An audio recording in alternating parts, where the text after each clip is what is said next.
إن الحمد لله نحمده ونستعينه ونستغفره ونعوذ بالله من شرور أنفسنا ومن سيئات أعمالنا من يهده الله فلا مضل له ومن يضلل فلا هادي له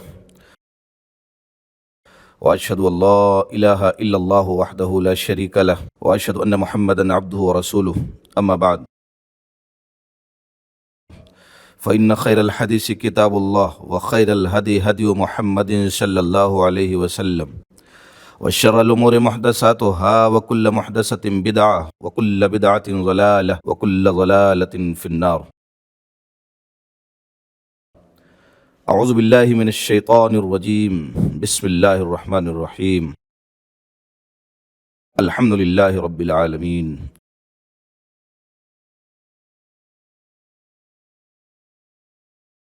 قرآن مجید کی پہلے پارے کی تفسیر کا خلاصہ پیش کیا جا رہا ہے۔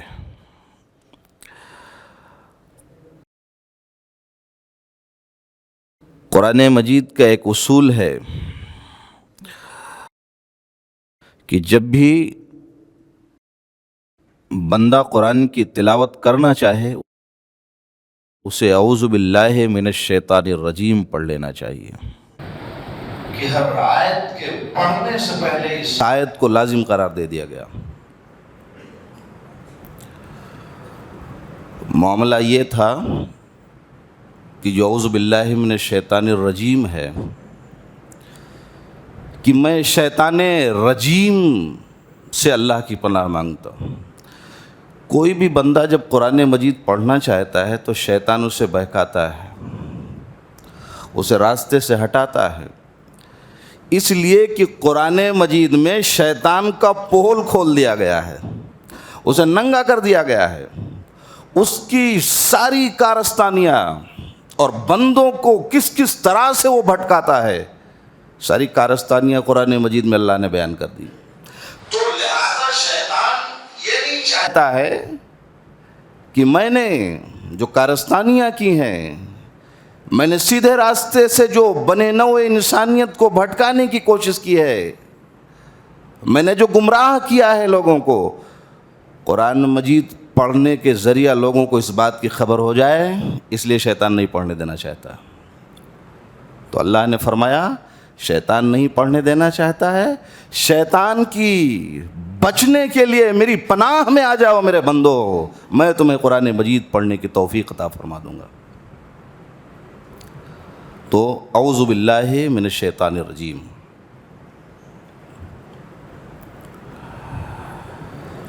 بسم اللہ الرحمن الرحیم، اس رب کے نام سے جو مہربان ہے اور رحمت والا بھی ہے۔ اس کے بعد اللہ نے سورہ فاتحہ کا ذکر کیا اور سورہ فاتحہ کے کئی نام بتائے گئے،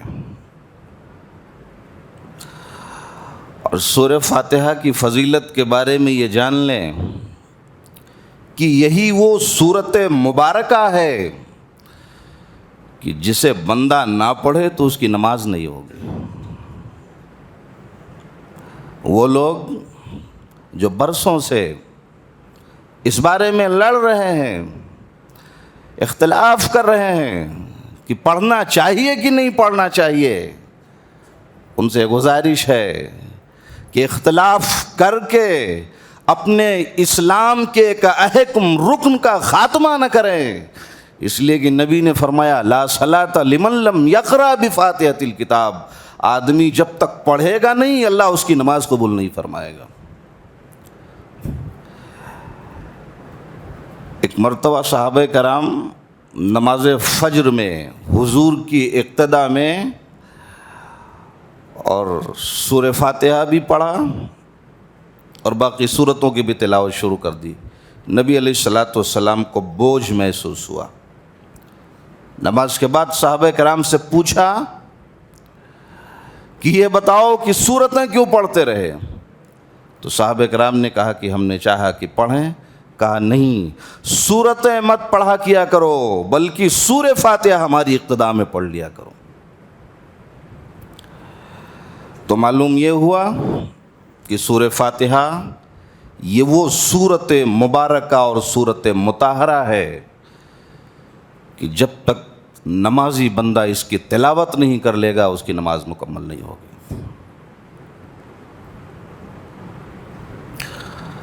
سب سے پہلی چیز سورہ فاتحہ میں جو فرمائی گئی وہ یہ ہے، الحمدللہ رب العالمین۔ کہ اللہ نے فرمایا کہ میرے بندو، میں نے تمہارے اوپر جو احسان کیا ہے، میں نے جو نعمتیں عطا کی ہیں، میں نے جو کچھ بھی تمہیں نوازا ہے، اگر میری ان نعمتوں کا شکر ادا کرنا چاہو تو تم کر بھی نہیں سکتے ہو۔ تو بندے نے پوچھا، اللہ گرچہ تیرے شایان شان میں تیرا شکر ادا تو نہیں کر سکتا، لیکن کم سے کم کوئی کلمہ تو عطا فرما دے جس کے ذریعہ میں تیرا شکر ادا کیا کروں۔ اللہ نے کہا، بندے پھر پڑھ لیا کر الحمدللہ رب العالمین۔ تو الحمدللہ ان دو کلموں کے ذریعہ رب نے بندوں کا اپنے سے ایک تعلق پیدا کر لیا۔ میرے بندے اس کلمے کے ذریعہ میری توحید بیان کر دیا کر۔ اسی میں ایک جملہ ہے رب، الحمدللہ رب العالمین۔ رب کا معنی ہوتا ہے کہ جو جس وقت جتنا چاہے اتنا عطا کر دے، یہ ربوبیت ہے۔ جو جس وقت جتنا چاہے اتنا عطا کر دے، یہ ربوبیت ہے، اور جو عطا کر لے جائے وہی رب ہے۔ تو لہذا اللہ کے سوا کوئی عطا نہیں کر سکتا، لہذا اس کے سوا کوئی رب بھی نہیں ہو سکتا۔ الحمدللہ رب العالمین۔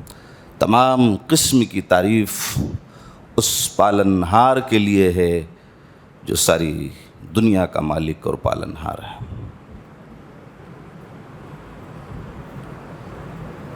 الرحمن الرحیم، وہ رحمان بھی ہے، وہ رحیم بھی ہے۔ یہ دو الگ الگ جملے ہیں۔ اس کائنات کے لیے وہ مولائے کریم رحمان ہے، اور رحمان میں مبالغہ بھی زیادہ ہے۔ اس دنیا میں جو لوگ اس کو مانتے ہیں ان کے لیے بھی رحمان ہے، جو نہیں مانتے ان کے لیے بھی رحمان ہے۔ روزیاں انہیں بھی دیتا ہے جو اس کی توحید کو مانتے ہیں، روزیاں انہیں بھی دیتا ہے جو شرک میں مبتلا ہے۔ اگر آسمان سے بارش کا نزول ہوتا ہے تو ایک مسلمان کے کھیت میں بھی ہوتا ہے، ایک ہندو کے کھیت میں بھی ہوتا ہے۔ آم کا سیزن ہوتا ہے تو پھل ایک ایمان والے کے باغ میں بھی لگتا ہے، اور جو ایمان اس ہستی اسدت اور مقدس پر نہیں رکھتا اس کے باغ میں بھی پھل لگتے ہیں۔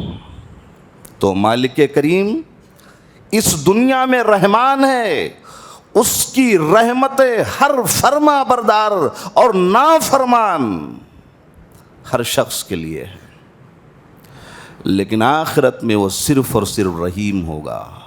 اس کی صفت آخرت میں رحیم ہوگی، اس کی رحمت صرف اور صرف ایمان والوں کے لیے ہوگی، مسلمانوں کے لیے ہوگی۔ وہاں کسی مشرک کے لیے، کسی کافر کے لیے، کسی یہودی اور نصرانی کے لیے اس کی رحمت نہیں ہوگی۔ لہذا اس دنیا میں جو لوگ پیدا ہوئے، جنہوں نے آنکھیں کھولی، ان کے لیے وہ رحمان ہے، اور آخرت میں جب میدان محشر قائم ہوگا وہ دنیا والوں کے لیے رحیم ہو جائے گا۔ تو گویا اس کی رحمت دنیا والوں کے لیے عام ہے، اور آخرت میں اس کی رحمت نیک بندوں کے لیے خاص ہو جائے گی۔ یہ رحمان اور یہ رحیم کا مطلب ہے۔ وہ رحمان بھی ہے، رحیم بھی ہے۔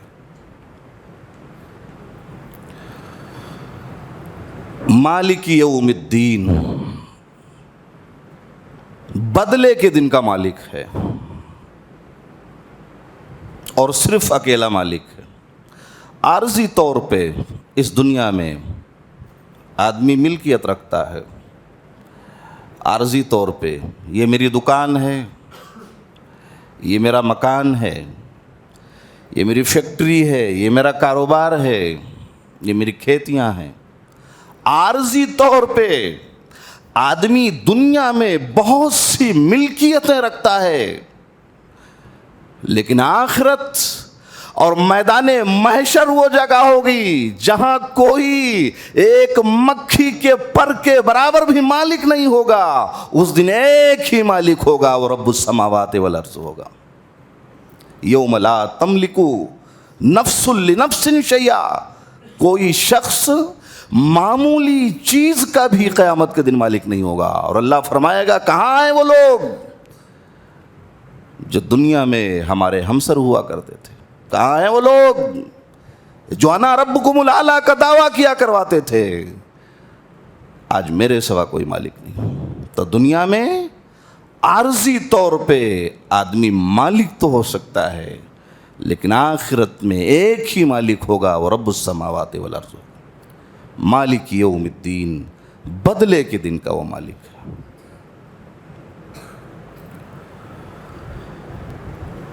اس کے بعد فرمایا گیا ایاک نعبد و ایاک نستعین. آدمی کے اندر اگر دو بیماریاں پیدا ہو جائیں تو اس کا دل خراب ہو جاتا ہے اور ذہنی مریض ہو جاتا ہے. ایک تو کبر ہے اور ایک ریا ہے. یہ کبر اور ریا انسان کے دل کو خراب کر دیتی ہے، اور اللہ نے اس برائی کے خاتمے کے لیے فرمایا ایاک نعبد، اے اللہ ہم تیری ہی عبادت کرتے ہیں. تو اپنی عبادت کروا کے، خالص اپنی عبادت کروا کے، اپنے سامنے سر بسجود کروا کے انسان کے ریا کو ختم کر دیا. وہ ایاک نستعین. اس کے بعد فرمایا اے اللہ میں تجھی سے مدد طلب کرتا ہوں. تو آدمی جب ہاتھ پھیلا کے عرش والے کے سامنے سر بسجود ہو کے، زارو قطار رو کے ہاتھ پھیلاتا ہے، عرش والے مجھے روزیاں دے دے، میں بھوکا مر رہا ہوں، تو گویا اپنے سامنے ہاتھ کو پھیلوا کے اس کا کبر غائب کر دیا. ایاک نعبد و ایاک نستعین. تو نعبدو کہہ کے انسان کی ریاکاری کا خاتمہ کر دیا، اور نستعین کہہ کے اس کے اندر کبر و غرور جو موجزن تھا اس کا خاتمہ کر دیا. تو گویا کہ اگر آدمی اس آیت کریمہ کو پڑھتا رہے تو دونوں چیزوں سے پاک ہو جائے گا، اور دل کی بیماری کا بھی خاتمہ ہو جائے گا. اور عبادت کب تک کرنی ہے؟ ایاک نعبد و ایاک نستعین. وَاعْبُدْ رَبَّكَ حَتَّى يَأْتِيَكَ الْيَقِينُ. عبادت اس وقت تک کرو جب تک موت نہ آ جائے. یہاں یقین کو موت کے معنی میں استعمال کیا گیا، یعنی موت دنیا میں وہ شے ہے جس کے بارے میں کسی فرد بشر کا کوئی اختلاف نہیں ہے. ایک امیر سے پوچھو مرنا ہے، ہاں مرنا ہے. غریب سے پوچھو مرنا ہے، مرنا ہے. بادشاہ سے پوچھو موت آئے گی، موت آئے گی. رعایا سے پوچھو جاؤ گے دنیا سے، جاؤں گا. یہ موت ہی وہ شے ہے جس کے بارے میں کسی کا اختلاف نہیں ہے. لہذا جب تک ہماری آنکھیں بند نہ ہو جائیں، موت کا فرشتہ پروان آخرت لے کے نہ آ جائے، ہمیں اللہ کی عبادت میں مشغول رہنا چاہیے. وَاعْبُدْ رَبَّكَ حَتَّى يَأْتِيَكَ الْيَقِينُ. اس کے بعد فرمایا اللہ نے اہدنا الصراط المستقیم، کہ اللہ ہمیں سیدھے راستے کی ہدایت دے دے. تو معلوم یہ ہوا کہ ہدایت یہ اللہ کے پاس ہے، لہذا ہدایت کے لیے کسی اور طرف بھٹکنا یہ بیوقوفی ہے. اہدنا الصراط المستقیم، اے اللہ ہمیں سیدھے راستے کی طرف ہدایت دے دے، لہٰذا ادھر ادھر مت بھٹکو. ہدایت چاہتے ہو تو اللہ کی بارگاہ میں آ جاؤ. اہدنا الصراط المستقیم. اور ہدایت کی دو قسمیں ہیں، ایک ہدایت ارشاد ہے، ایک ہدایت توفیق ہے. مثلا مان لیں نبی علیہ الصلوۃ والسلام نے فرمایا اس راستے پہ چلا جا، یہ جنت کا راستہ ہے، وہ آدمی دوڑتا ہوا جنت کے راستے پہ جا رہا ہے. اب پتہ نہیں، اب نبی نے فرما دیا آدمی دوڑ رہا ہے، یہ تو ہدایت ارشاد ہو گیا، لیکن اس جنت کے راستے پر آخری تہ تک پہنچتا ہے کہ نہیں پہنچتا یہ اس کے ہاتھ میں ہے. یہ ہدایت توفیق ہے. تو نبی نے ارشاد فرما دیا بندے نے کوشش کی ہے، بندے نے محنت کی ہے، دوڑ رہا ہے، محنت کر رہا ہے، جنت کی طرف جا رہا ہے، اب پہنچنا یا نہ پہنچنا یہ اس کے ہاتھ میں ہے. ابو طالب کے لیے بڑی محنت آپ نے کی تھی. ابو طالب کلمہ پڑھ لے، مسلمان ہو جائیں، اس لیے مشکل ترین حالات میں ابو طالب نے آپ کے ساتھ جو رویہ اختیار کیا ہے یہ کسی سے چھپا ہوا نہیں ہے. تو آپ نے محنت کی تو یہ ہدایت ارشاد ہو گیا، اور اللہ نے توفیق نہیں دی، یہ ہدایت توفیق ہو گئی. اہدنا الصراط المستقیم، اللہ ہمیں سیدھے راستے کی ہدایت فرما دے. صراط الذین انعمت علیہم، اس راستے کی ہدایت فرما جن لوگوں پر تو نے اپنا انعام نازل کیا ہے. وہ کون لوگ ہیں؟ اللہ کی نعمتیں جن کے اوپر جو منعم علیہ ہیں، وہ صدیقین ہیں، وہ شہداء ہیں، وہ صالحین ہیں، وہ اللہ کے نیک بندے ہیں جن پر اللہ نے اپنی رحمتوں اور نعمتوں کی برسات کی، تجلی فرمائی، ساری نعمتوں سے انہیں نواز دیا. صراط الذین انعمت، تو گویا اہدنا الصراط المستقیم یہ منہج ہے، منہج بتا دیا گیا. وہ لوگ کون تھے؟ ان لوگوں کے راستے پہ چلا جن پر تو نے اپنا انعام نازل کیا ہے. وہ صدیقین تھے، وہ شہداء تھے، وہ صالحین تھے. اور جان لے منہج کی بھی دو قسمیں ہیں، ایک منہج ہدا اور ایک منہج ہوا. منہج ہدا یہ رحمان کا راستہ ہے اور منہج ہوا یہ شیطان کا راستہ ہے. لہذا منہج ہدا کی طرف قدم بڑھاؤ، منہج ہوا کی طرف جانے کی کوشش مت کرو، نقصان کے سوا تمہارا کچھ نہیں ہوگا. صراط الذین انعمت علیہم غیر المغضوب علیہم ولا الضالین. اے اللہ ان لوگوں کے راستے پہ مت چلانا جن پر تو نے اپنا غضب نازل کیا. مغضوب کا جو لفظ استعمال ہوا ہے اس سے مراد یہودی ہیں، اور ولا الضالین کا جو لفظ استعمال ہوا ہے اس سے مراد عیسائی ہیں جنہیں نصارہ کہتے ہیں. تو گویا اللہ رب العالمین ہمیں یہودیوں کے راستے پہ مت چلانا، یہ بھی گمراہ ہو گئے، عیسائیوں کے راستے پہ مت چلانا، یہ بھی گمراہ ہو گئے، ہمیں ان صدیقین، شہداء اور صالحین کے راستے پہ چلانا جن پہ تو نے اپنا انعام نازل کیا. تو یہ سورہ فاتحہ کی مختصر سی تفسیر تھی جو میں نے آپ کے سامنے کی ہے. اس کے بعد سورہ بقرہ ہے، اور بقرہ نام اس لیے رکھا گیا کہ اس پارے میں گائے کا تذکرہ ہے، اسی مناسبت سے اس کا نام سورۃ البقرہ رکھا گیا. سب سے پہلی بات اللہ رب العالمین نے جو فرمائی اس تعلق سے، ذالک الکتاب لا ریب فیہ ھدی للمتقین. سب سے پہلے اللہ نے بندوں کے ذہن میں جو شکوک و شبہات ہو سکتے اس کا جواب دے دیا کہ میرے بندوں، میرے قرآن کو جب پڑھو تو شکوک و شبہات سے بالا تر ہو کے قرآن مجید کی تلاوت کرو. یعنی اس میں جو احکام بتلائے گئے، جو تفصیل بتلائی گئی ہیں، جو مسائل بتلائے گئے ہیں، ان کے بارے میں شکوک و شبہات مت کرنا. یہ تورات نہیں ہے، یہ زبور نہیں ہے، یہ انجیل نہیں ہے. ارے یہ تو وہ کتابیں تھیں جن کو اللہ نے تو ضرور بھیجا مگر ان کے حفاظت کی ذمہ داری رب نے نہیں لی تھی. لیکن یہ قرآن مجید جو میں نے تمہارے سامنے پیش کیا ہے اس کو بھیجا بھی ہم نے ہے, حفاظت کی ذمہ داری بھی ہم نے لے رکھی ہے. لہذا تردد سے بالا تر ہو کے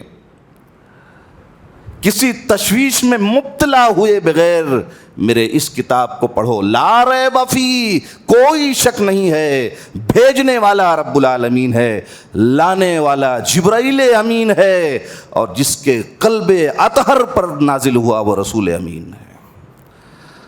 تو بھیجنے والا بھی امانت دار ہے, لانے والا بھی امانت دار ہے, جس کے قلب اطہر پر نازل ہوا وہ تو امین ہے. لہذا ہر قسم کے شکوک و شبہات سے اٹھ کر اس قرآن مجید کی تلاوت کرو. اس کے بعد فرمایا ھدی للمتقین, متقیوں کے لیے ہدایت ہے. آپ سوال کر سکتے ہیں کہ قرآن مجید تو ساری دنیا کے لیے آیا ہوا ہے, ہر شخص کے لیے رب کا یہ پیغام ہے کہ وہ قرآن مجید کو پڑھے, تو صرف ہدایت یہ متقیوں کے لیے کیوں ہے؟ تو جواب اس کا یہ ہے کہ ہدایت کو جو تلاش کرتا ہے ہدایت اسے ہی عطا کی جاتی ہے. ایک آدمی اسے آخرت کا خوف ہے, جنت کی تڑپ ہے, جنت الفردوس سے لگاؤ ہے, چاہتا ہے جنت الفردوس میں ہمارا داخلہ ہو جائے. اب وہ آدمی محنت کرتا ہے, قد و کاوش کرتا ہے کہ جنت کی طرف چلا جاؤں, اللہ اس کے رخ کو جنت کی طرف موڑ دیتا ہے. تو ہدایت جو تلاش کرتا ہے ہدایت اسے عطا ہوتی ہے. الذین یؤمنون بالغیب ویقیمون الصلاۃ ومما رزقناہم ینفقون. اور متقیوں کی, پرہیزگاروں کی اللہ نے کچھ صفات بیان فرمائی. پہلی صفت یہ ہے کہ وہ غیبی طریقے پر ایمان رکھتے ہیں. جنت کو نہیں دیکھا, تقویٰ کا شعار یہ ہے جنت پہ ایمان ہونا چاہیے. نامہ اعمال نہیں دیکھا, ہمارا ایمان ہے. جنت جہنم کو نہیں دیکھا, ہمارا ایمان ہے. حساب و کتاب کو نہیں دیکھا, ہمارا ایمان ہے.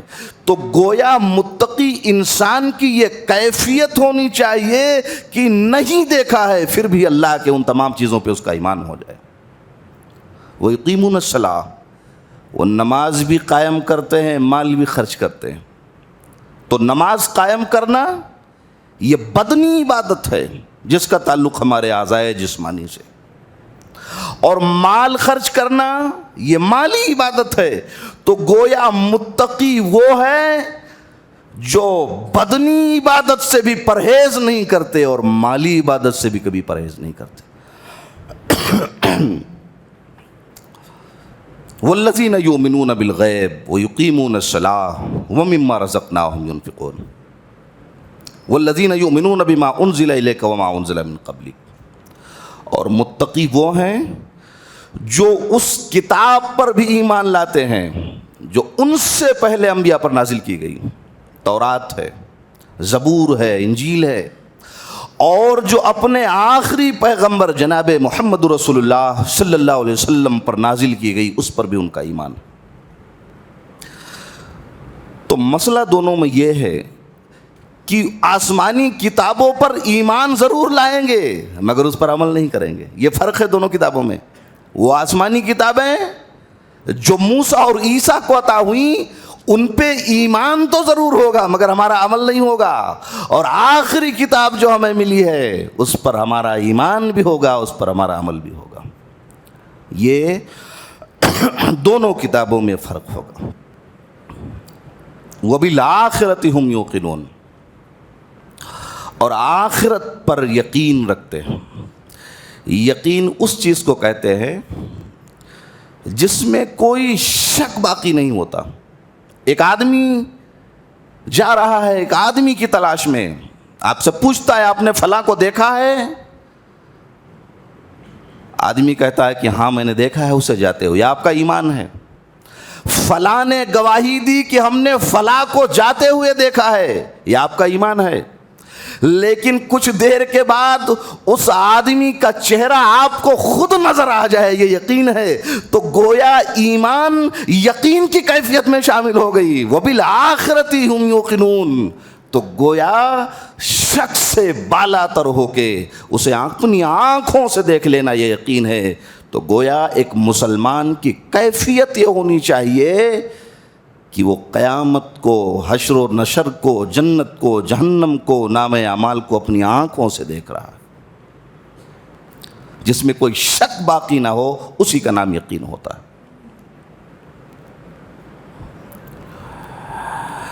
اس کے بعد صحابہ کرام سے اللہ نے اپنی محبت کو بیان کیا. جب منافقین سے صحابہ کرام کہتے تھے کہ ایمان لے آؤ، تو وہ کہتے تھے ہم اس طرح ایمان لے آئیں جس طرح یہ بیوقوف ایمان لائے ہیں. اللہ نے فرمایا میرے صحابہ کو بیوقوف کہنے والوں، ارے بیوقوف تو تم ہو، ارے یہ تو وہ ہیں جنہوں نے اپنی چند روزہ زندگی کو لات مار کے انہوں نے آخرت میں اپنا مقام بنا لیا، انہیں تم بیوقوف کہتے ہو؟ ارے بیوقوف تو تم ہو کہ دنیا میں بھی منافق ہو، تمہارا کوئی احترام باقی نہیں رہا، اور آخرت میں تو اللہ نے کہہ ہی دیا ان المنافقین فی الدرک الاسفل من النار، منافق جہنم کے سب سے آخری حصے میں ہوگا. تو صحابہ کرام، اور دوسری بات یہ معلوم ہوئی کہ گالی صحابہ کو دی جا رہی ہے، جواب ان کا رب دے رہا ہے. صحابہ خاموش رہو، جواب میں دوں گا. الا انہم ہم الصفا، میرے صحابہ کو بیوقوف کہنے والو، حقیقت تو یہ ہے کہ بیوقوف تم ہو، اس لیے کہ انہوں نے چند روزہ زندگی کو لات مار کے آخرت کو حاصل کر لیا، اور تم دنیا کے بھی نہیں رہے، تم آخرت کے بھی نہیں رہے.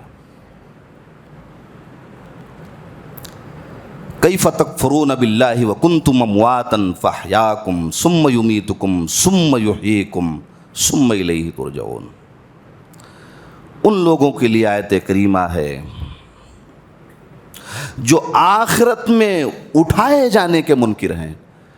اللہ نے فرمایا تم اللہ کا انکار کرتے ہو، تم مردہ تھے، اس نے تمہیں عدم وجود سے وجود بخشا ہے، اس نے تمہیں بولنا سکھایا، تمہیں چلنا سکھایا، تمہیں گفتگو کرنا سکھایا.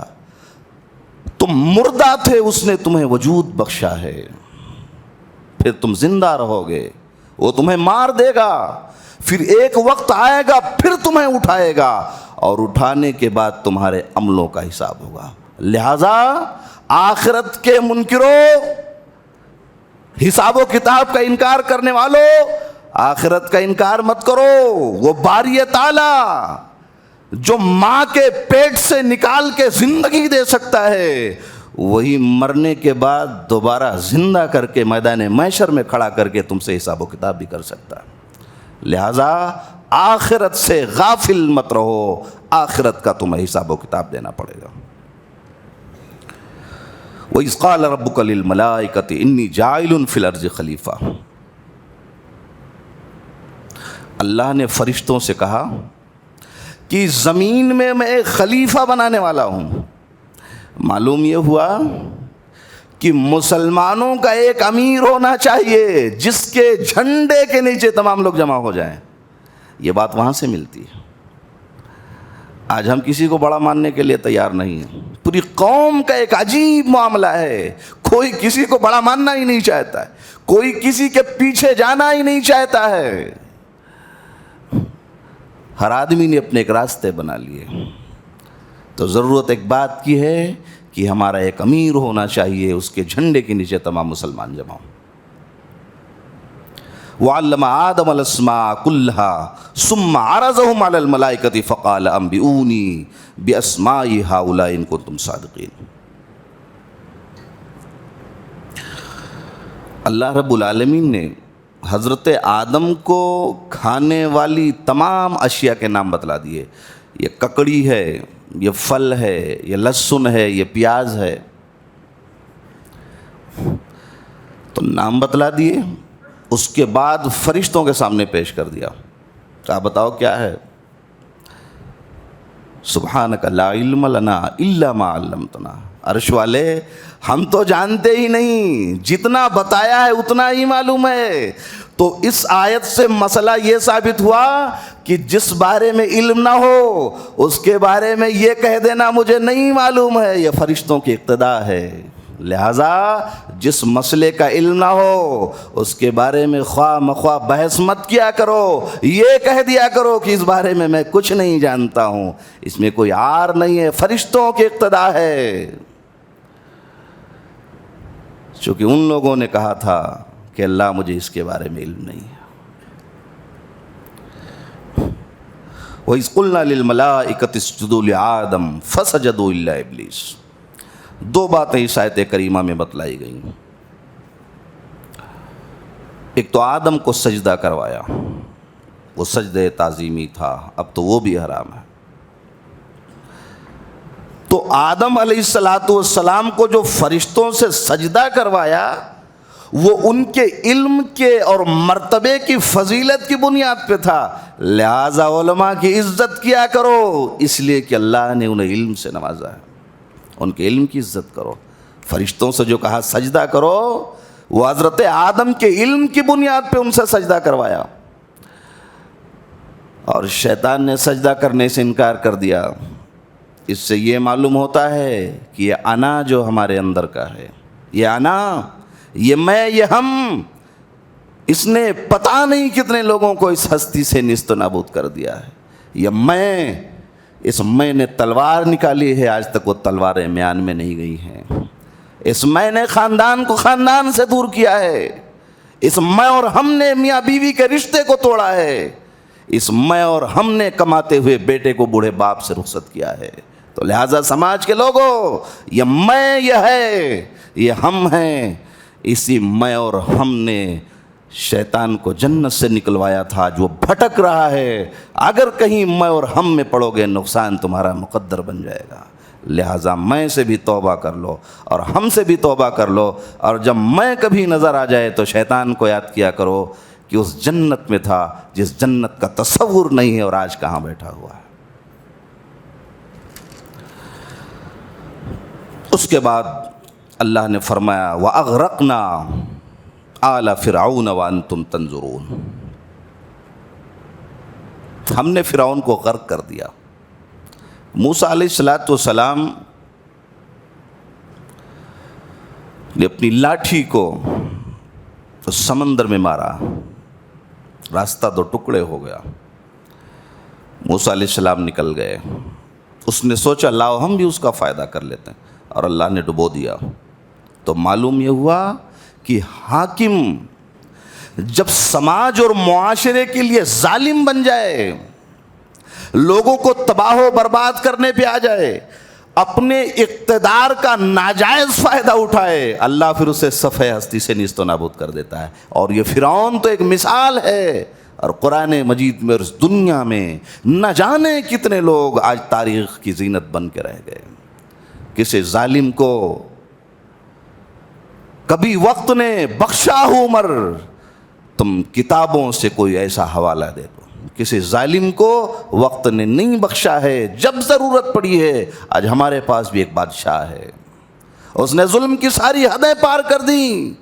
ہم کمزوروں پہ وہ ظلم کیا ہے. ہمیشہ آج 5 سال کے دور اقتدار میں کبھی ہمیں لنچنگ کے نام پہ ہراساں کیا، کبھی گھر واپسی کے نام پہ ہراساں کیا، کبھی گو کچھ کے نام پہ ہو رہا ہراساں کیا، کبھی لو جہاد کے نام پہ ہراساں کیا. ہم کمزوروں، یہ رحمت کا مہینہ آج اس کی ابتدا ہو چکی ہے. ارے دعائیں مانگو اللہ رب العالمین سے کہ اللہ اس ظالم حکمراں کا خاتمہ کر دے. چونکہ تیری سنت رہی ہے کہ تم مہلت دیتا ہے، کسی کو کھلی چھوٹ نہیں دے سکتا. تو نے مہلت دیا ہے، وقت آ گیا ہے، ہم انتظار کر رہے ہیں کہ ایسے ظالموں کا خاتمہ ہو، اور کم سے کم وہ لوگ اس منصب پہ آئیں جو ہمارے لیے بہتر اور اچھے ثابت ہو سکے. وَأَغْرَقْنَا آلَ فِرْعَوْنَ. تو ظالم کا ظلم جب حد سے تجاوز کرتا ہے تو اللہ کی سنت رہی ہے، اللہ ایسے ظالم کو نیست و نابود کر دیتا ہے.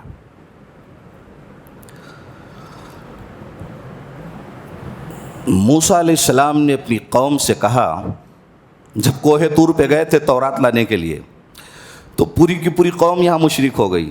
ایک سامری تھا, اس سامری نے جادوگر تھا, اس نے ایک بچھڑا بنایا اور لوگوں کو عبادت پہ مشغول کر دیا. وہ موسیٰ علیہ السلام جن کی دعا سے اللہ نے اس قوم کو من و سلوہ عطا فرمایا, کھانے کے لیے شہد عطا فرمائے, بدلیوں کا سائبان ان کے لیے کیا, دھوپ کی شدت سے بچنے کے لیے ساری رحمتیں اور سہولتیں دیں.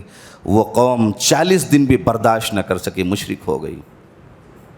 تو پتہ یہ چلا کہ علماء کا سماج میں رہنا ضروری ہے. ایک عالم چلا گیا 40 دن کے لیے, پوری قوم مشرک ہو گئی.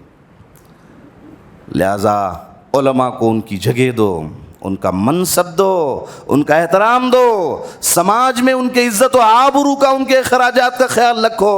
یہ علماء ہیں جنہوں نے نبی کی وراثت کو سنبھال رکھا ہے.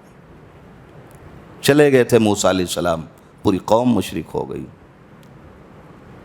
وہ من و سلوہ کھانے والے لوگ تھے, وہ آسمان سے بدلیوں کے سائبان کے مزے چکھنے والے لوگ تھے, وہ پتھر پہ لاٹھیاں مروا کے 12 چشمے نکالنے والے لوگ تھے. وہ لوگ 40 دن میں اپنے ایمان اور عقیدے پر قائم نہ رہ سکے. لہذا عالم کا سماج میں رہنا ضروری ہے, ورنہ قوم کے بگڑنے کا مکمل امکان باقی ہے.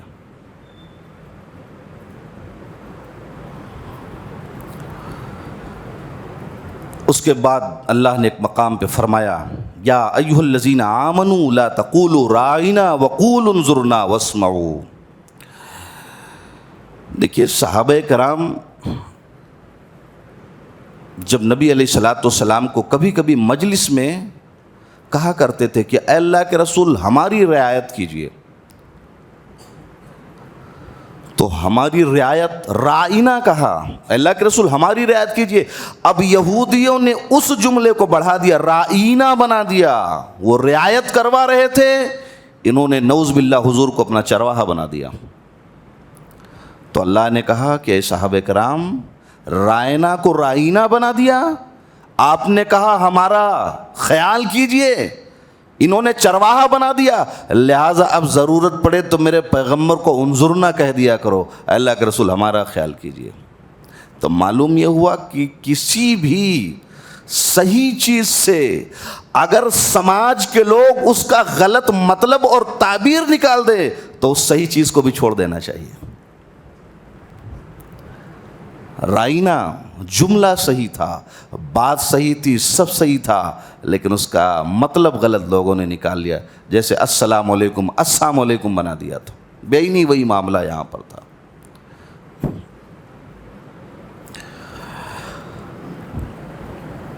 وقالوا لن يدخل الجنة الا من كان هودا او نصارى تلك امانيهم. یہودی کہا کرتے تھے کہ ہمارے سوا کوئی جنت میں نہیں جائے گا, عیسائی کہا کرتے تھے کہ ہمارے سوا کوئی جنت میں نہیں جائے گا. تو اللہ نے فرمایا قل ہاتوا برہانکم, ارے جنت میں جانے کی تمنا کرنے والوں, تمہارے پاس کوئی دلیل ولیل ہے کہ ایسے ہی جنت میں داخلہ لے رہے ہو؟ تو معلوم یہ ہوا اس آیت کریمہ سے کہ اگر کوئی بے سند بات کرے تو اس سے کہہ دیا کرو بھیا دلیل دے دے. بے سند بات کرنے کی اسلامی شریعت میں اجازت نہیں ہے. اللہ نے کہا دلیل لاؤ, تو معلوم یہ ہوا کہ بغیر سند کے بغیر دلیل کے اگر کوئی بات کر سکتا ہے تو اس سے ہم کہہ سکتے ہیں کہ دلیل لاؤ, ایسے کاہے بھٹکے ہوئے پھر رہے ہو. صبغۃ اللہ ومن احسن من اللہ صبغہ ونحن لہ عابدون.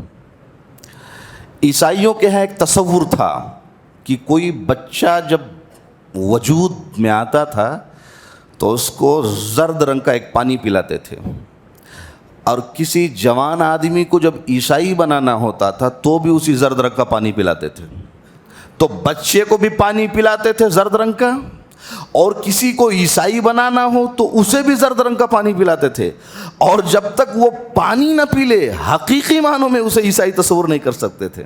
اللہ نے فرمایا ارے پانی پلانے والوں, اس میں رنگ ڈالنے والوں صبغت اللہ، اللہ کے رنگ میں رنگ جاؤ، اس سے بہتر تو میں نے کوئی رنگ ہی نہیں بنایا ہے۔ اللہ اکبر، صبغت اللہ، ومن احسن من اللہ صبغا ونحن له عابدون۔ آدمی جب پیدا ہوتا ہے اس دنیا میں تو فطرت اسلام پر پیدا ہوتا ہے، فَأَبَوَاهُ يُهَوِّدَانِهِ أَوْ يُنَصِّرَانِهِ۔ اب یہ تو ان کے ماں باپ جانے کہ اسے یہودی بنائیں گے یا اسے عیسائی بنائیں گے، لہٰذا اسلام کے رنگ میں رکھ جاؤ۔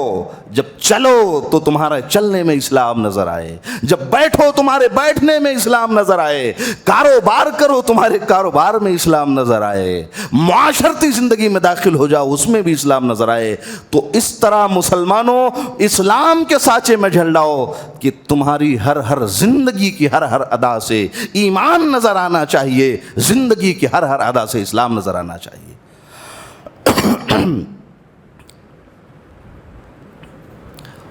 اس کے بعد فرمایا اللہ نے، ام کنتم شہداء اذ حضر یعقوب الموت۔ سرپرستوں اور ذمہ داروں، یہ آپ کے لیے ہے۔ ایک یعقوب علیہ السلام، ان کی موت کا وقت قریب ہے، اپنی اولادوں کو بلاتے ہیں، سارے بچے جمع ہیں اور پوچھتے ہیں کہ میرے بچوں، میری موت کا وقت قریب ہے، میں مرنے والا ہوں، لیکن میرے دل کو اطمینان اس وقت تک نصیب نہیں ہوگا جب تک میں نہ جان لوں میرے بیٹوں میرے مرنے کے بعد عبادت کس کی کرو گے۔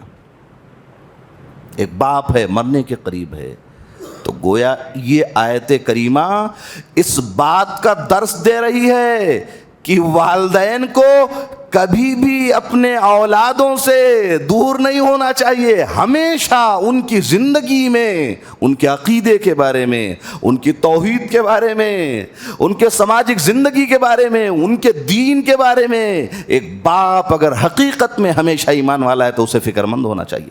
یعقوب علیہ السلام کی مثال ہمارے سامنے، ساری اولادوں کو جمع کیا، میرے بیٹوں بتاؤ، اور بیٹے بھی وفادار تھے، اے بجان ہم تو اس کی عبادت کریں گے جس کی عبادت کرتے ہم نے ابراہیم خلیل اللہ کو دیکھا، ہم تو اس کو مانیں گے جس کو مانتے ہوئے ہم نے اسماعیل ذبیح اللہ کو دیکھا تھا۔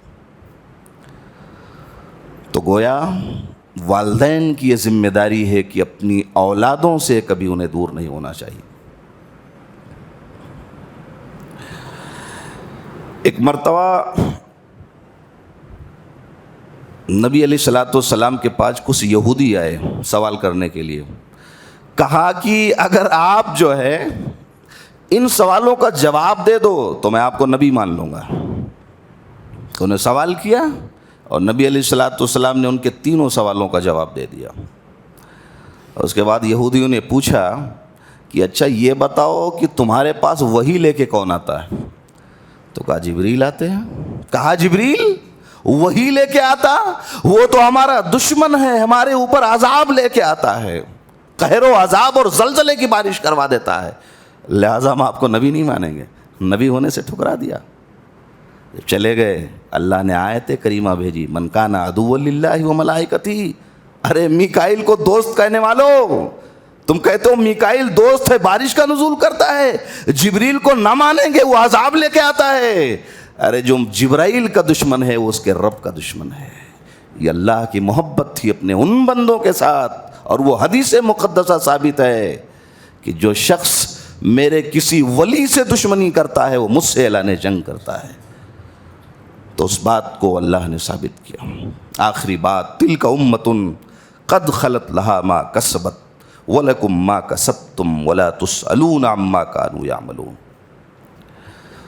لوگوں نے حسب و نسب بنا دیے، ہم ہاشمی خاندان کے، ہمارا فلاں قبیلہ ہے، فلاں کا کرتا پکڑ لیں گے جنت میں چلے جائیں گے۔ اللہ نے فرمایا وہ ایک قوم تھی گزر گئی، وہ چلے گئے اسلاف۔ خیال حسب و نسب پر غرور بے معنی، عمل تلے گا قیامت میں، خاندان نہیں۔ کسی کا خاندان نہیں دیکھا جائے گا۔ خاندان کی بنیاد پر جنت جہنم کا فیصلہ ہوتا تو ابو طالب جنتی ہو گئے ہوتے۔ تو جو گزر گئے ان کے شجرے نسب کو پکڑ کے جنت میں داخلہ لینے والوں، ان سے ان کے عمل کے بارے میں پوچھا جائے گا، تم سے تمہارے عمل کے بارے میں پوچھا جائے گا، لہٰذا اپنے عمل کو مضبوط کر لو۔ انہوں نے جو کیا وہ ذمہ دار ہوں گے، تم نے جو کیا تم ذمہ دار ہوگے۔ حسب و نسب کی بنیاد پہ اگر جنت میں جانے کی تمنا رکھتے ہو تو تم احمقوں کی جنت میں جی رہے ہو۔ یہ پہلے پارے کی آیت تفسیر کا خلاصہ تھا۔ اللہ سے دعا ہے اللہ ہمیں اس پہ عمل کی توفیق عطا فرمائے۔ آمین۔ وآخر دعوانا الحمدللہ رب العالمین۔